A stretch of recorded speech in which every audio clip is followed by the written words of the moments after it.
16.5 Curl and Divergence. From this section on, we will study the 3D version of vector calculus.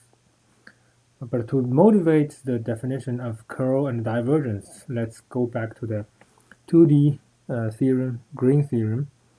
It says the integration along a closed curve is related to the particular function over the domain enclosed by the curve. Now, suppose we have a flow of water and you have a rock in the middle. So the flow will be diverted like that, right?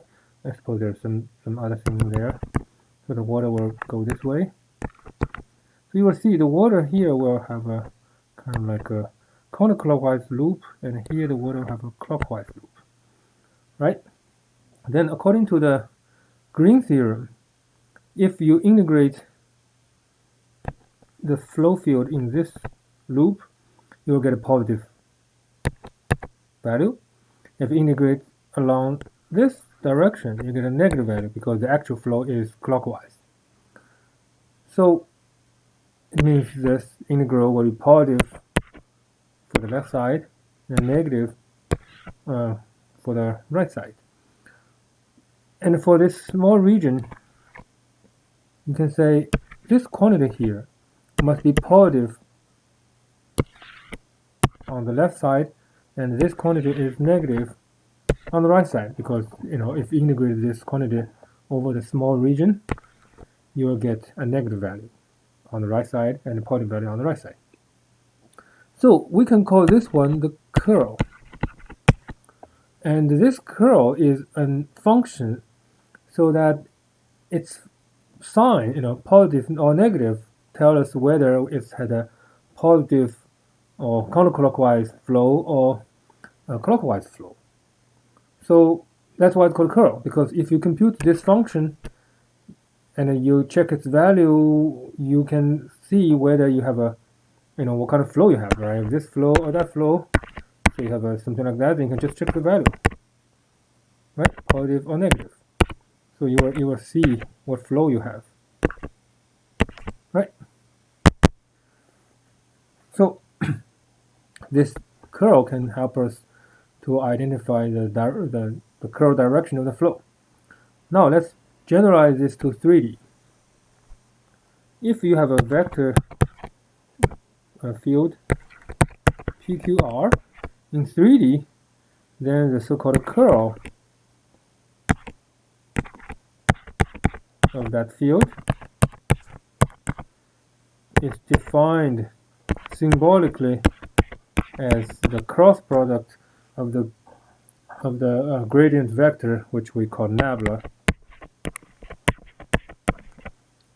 nabla cross f, and this way can help you remember what it is as a definition. So if you remember, there's a determinant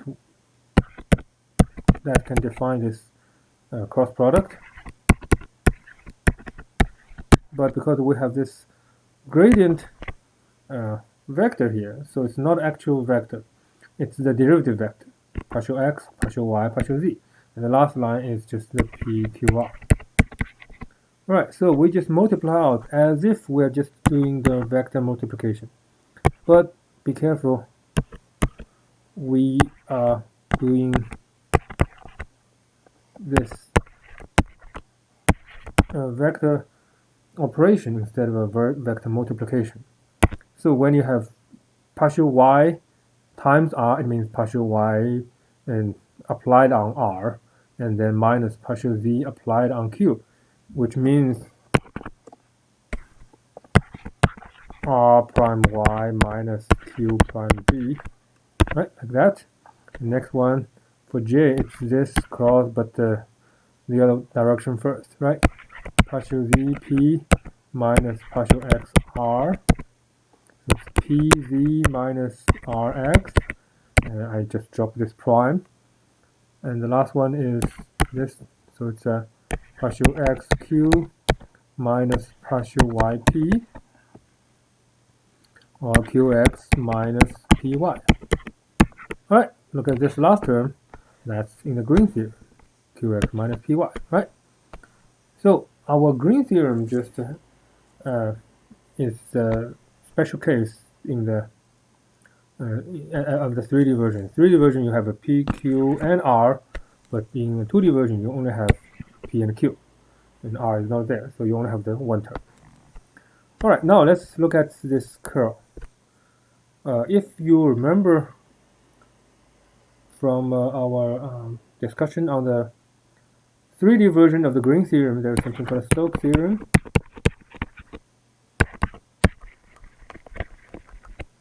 And that says if f is a gradient field, then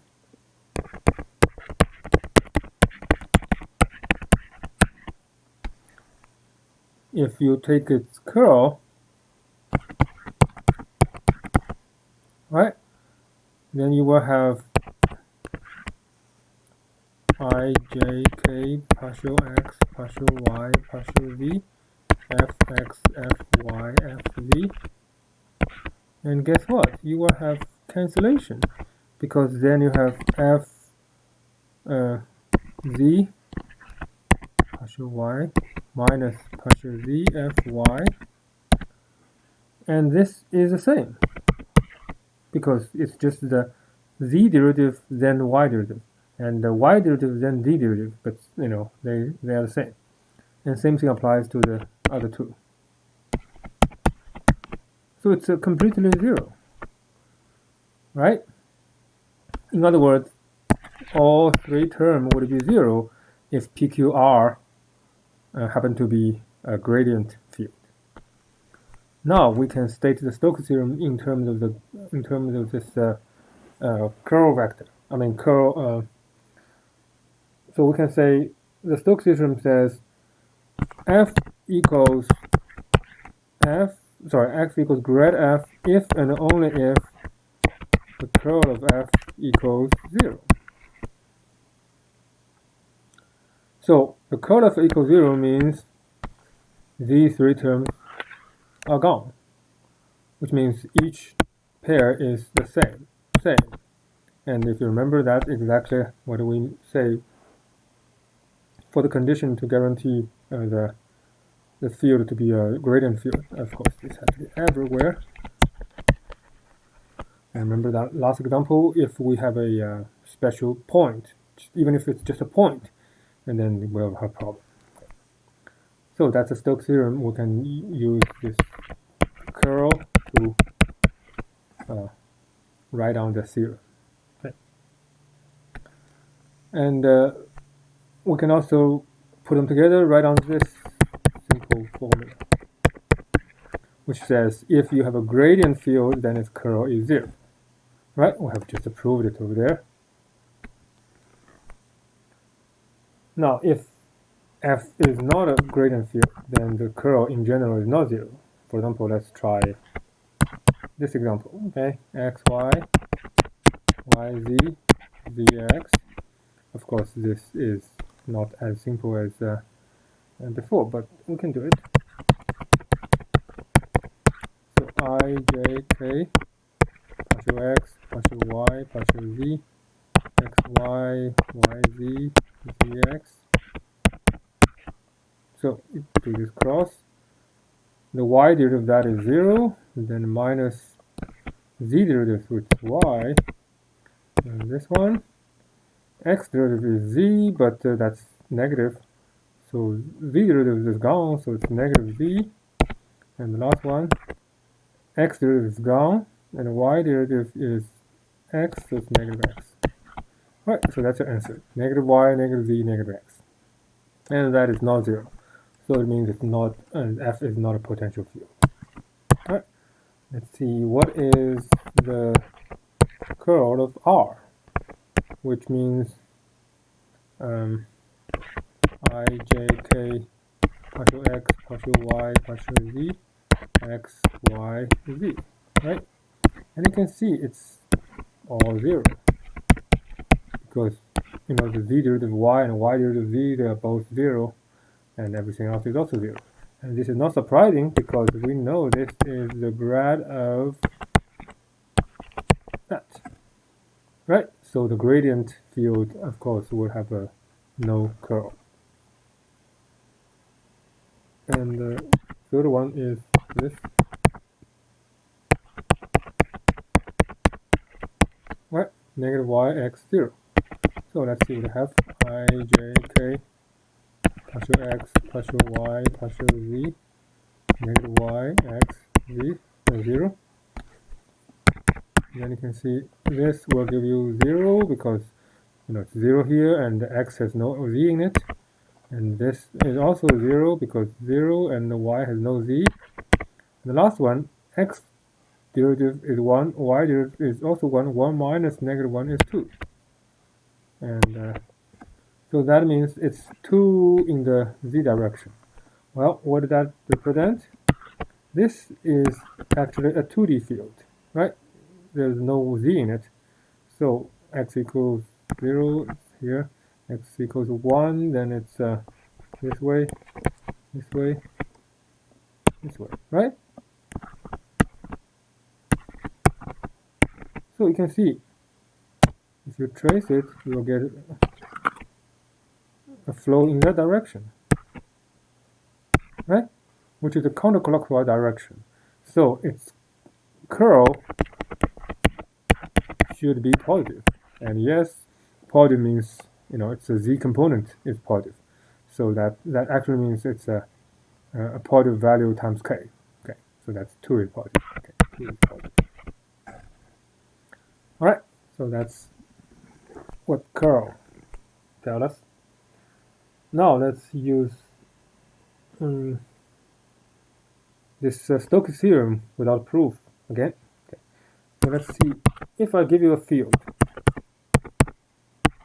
y squared z cubed 2xy z cubed and 3x y squared z squared. Okay, it's kind of complicated. Is this a field, a gradient field?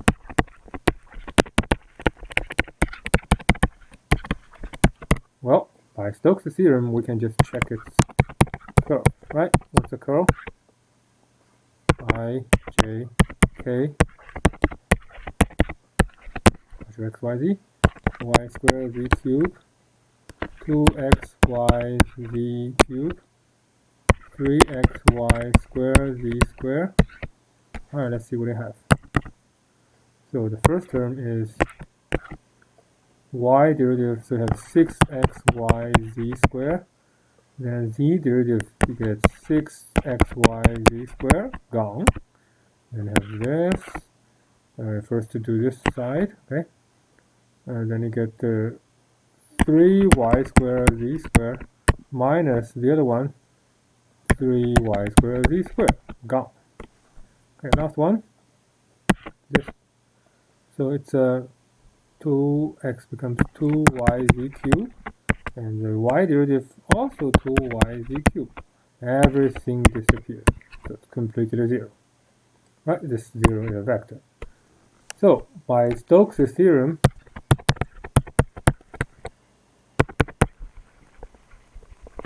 tell us that this is a gradient field. Alright, can we find out this f? Well, let's try. Okay, so let's give a try. Fx should be y squared z cubed. So let's try f equals x y squared z cubed. Does that work? Fx works. Fy. Fy equals 2xy z cubed. Yes, it's correct, because that equals q. Right? 2xy z cubed. See? 2xy z cubed. And how about the other one? Fz equals 3xy squared z squared. Is that correct? Yes, 3xy squared z squared. So yes, this is the f. Okay. So sometimes you can just try to integrate and see if you get it correct. Well, actually, you can do it in a systematic way. If it's not correct, then you can add a function of h, but this time you still have y and z, and solve this y and z, and then you get something plus another function of z, then fix that, etc., etc. Okay, so we can always do it so that it's a vector potential field. All right, now let's work on a new concept. It's called divergence. The divergence is wrote as div. It's also applied on a vector field. Remember, this grad is not on a vector field, it's on a function. Right? But curl is on a vector field. And this divergence is also on a vector field. And symbolically, this cannot be written as that. And we pretend this is a vector. So we can just do the inner product. Let me call it, instead of fx, let me call it p, q, r. So as if we're doing inner product, but we are actually doing this derivative. So that's called a divergence. As you can see, it's very easy to remember if you think it as an inner product. All right. So let me give you an example first before I tell you what's the meaning or the motivation of that. So let's see some examples. What is divergence of R? So that's the x derivative of x plus y derivative of y plus z derivative of z. And that's 1 plus 1 plus 1 is 3. Okay. Oh, by the way, this gradient will convert a function to a field, and curl will turn a field to another field, while divergence will turn a field to a function. So these three things are very different. Okay. Second, about our example we used last time. Sorry, xy, yz, and zx. Let's see if we get something non-zero. We get xy to the x derivative plus yz, y derivative, zx, z derivative. Okay, so when I take that, x is a constant. Sorry, x not a constant, y is a constant. And then y is a constant. I keep saying that. Z is a constant. Now x is a constant. Okay, so you get x plus y plus z, right? Non-zero. And remember, this is a scalar, not a vector. Okay, the next one is, what if we take the divergence of a gradient field? Do you think it will get 0? Let's see. So this means we will take fx, fy, fz, right? And that will give you fx again, because second derivative. Well, that's what you get. You get the second derivative of x, then plus the second derivative of y, plus second derivative of z. And that, of course, in general is not 0. Okay. And by the way, this has a special notation, which is written as the upside down f, but and it is called Laplace or Laplacian. But we won't do that much in this course. Let's try. Oh, sorry. Let's try to find the divergence of a vector field, of a curl. So let's see if it's legitimate. Okay, this is a vector field, and that's also a vector field, so we can take the divergence, right? That's correct. So what do you get? So you get Okay, let's remember what we have. You have the first term here. If you remember, it's ry minus qz. Oops, qz. Then take its x derivative plus next term pz minus rx. Take y derivative plus the last term is qx minus py. This time we take a z derivative. Let's see what you get. You have ryx from here, then minus qzx plus pzy minus rxy and plus qxz minus pyz. See what happened? Gone, gone, gone, gone, and this also cancelled. So, gone. So what does it tell us? Tell us the divergence of a curl is always 0.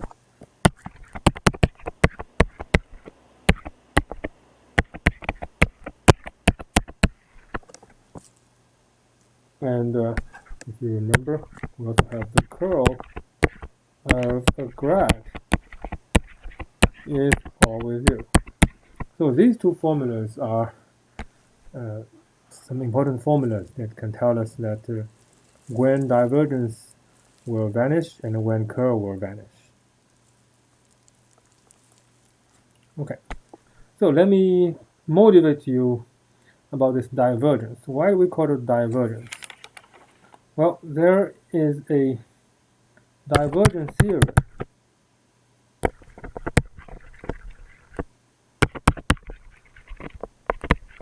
we will mention briefly in the end. This divergence can be defined in any dimension. You can see it's just the dot product, right? You see it's dot product. So it can be defined in 2D or 3D, or even higher dimensions. So let's say in 3D. So the divergence theorem says if you have a vector field and a closed surface, then the divergence of a vector field integrated over this domain would be the same as the field times ds of this boundary. Let me call it the surface. The surface of this 3D domain. Well, this is something called flux, which we haven't really learned yet. But if you think of this S as a cube, it's kind of easy to understand. It means the total the F times this area here, and then times the F of this area, and this area, and front and back. So you add them together. It's just called a total flux, and that will be proportional to divergence. So it means if your F is outgoing like that, so this is your flow field, like explosion. So F is always in the same direction as S, or at least more parallel than anti-parallel. Then if you integrate over that region, F dot ds is always positive. Right? And then this is also positive. So it's like something is divergent from that point. That's why I call it divergence. And for example, if you remember, we have this equals 3, which is positive. And we plot this field, you will see it's like this picture, right? So it's explosive, so we can say it's divergent or positive divergence. Okay, that explains why it's called a divergence. because if you have a positive divergence, then you have a positive flux outgoing. Okay. So all of this has a fluid dynamics background. All right, now let's see a little bit more examples of the divergence. Let's find out the divergence of, let's find a few things, okay, not just divergence. I write down a few things and let's see if it makes sense, okay.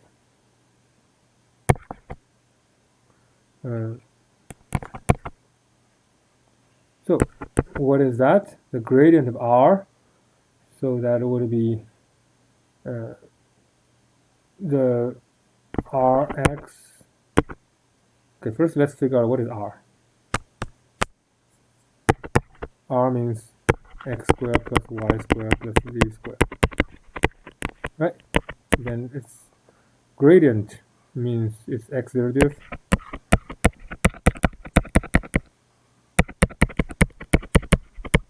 and if a 2 there, then 2x there, then cancel the 2. Remember we did that before, right? And this is denominator can be written as R.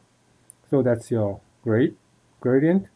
And what is this? Well, if you look more carefully, you will realize this is illegal.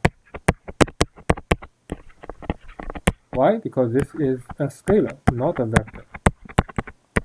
It's not a field. So you cannot take its curl. Okay. So sometimes you have to be careful what is possible, what is impossible. Okay. But if it's a vector, then you can take the curl. Right? What is the curl? If you remember, we did it before. I, j, k, partial x, partial y, partial z, x, y, z. And you can see this is 0, so it's all 0. So this is a vector. Okay? How about this? A gradient of, divergence of this. Well, we know it's 3, right? We did it a few times. How about divergence of this? Well, this is once again is not defined. Because this is not a field. Alright, so just be careful. Oh, sorry, I missed a dot here. So, if maybe I should write down this divergence, make it more clear. Okay. So divergence of R is not defined because you can only take the divergence of a field. Okay, for the last example, let's try this. Suppose we have a field that is a constant vector times R, but times in the cross product times. Okay, so this is a vector field, and let's take its